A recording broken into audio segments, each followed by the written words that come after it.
Look at the volume of prisms and cylinders. Now the volume is how many cubic units, so three-dimensional units will fit inside our prism.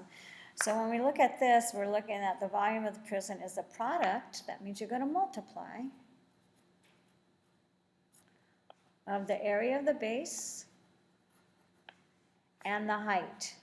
How tall is my prism? Volume is always in cubic units. So now we're going to have like inches cubed because we have length, width, and height to it, or yards cubed. Remember with surface area it was square units. So now we're going to have things that cubed. They're going to be three-dimensional. So if we're looking at this first one, it's a rectangular prism. We know the area of the base of a rectangle, or the area of a rectangle, is length times width. So that would be the area of the base and then times the height.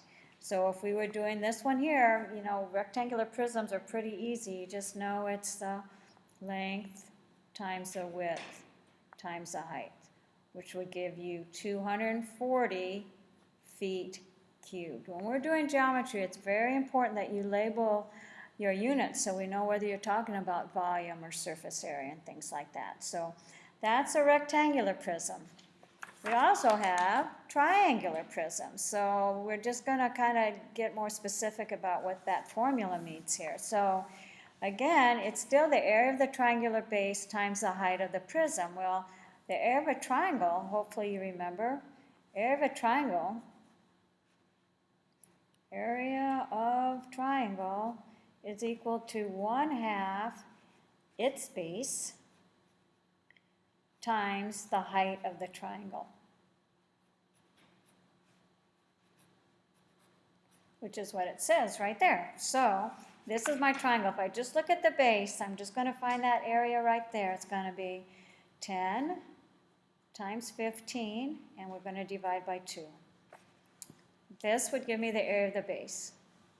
And then we got to multiply it times the height. The height is the distance between the two bases. So this base and the top and the bottom are 20 centimeters apart. So we're going to multiply that times 20.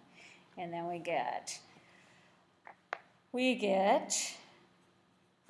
150 times 10, which is going to be 1,500 cubic centimeters, I believe.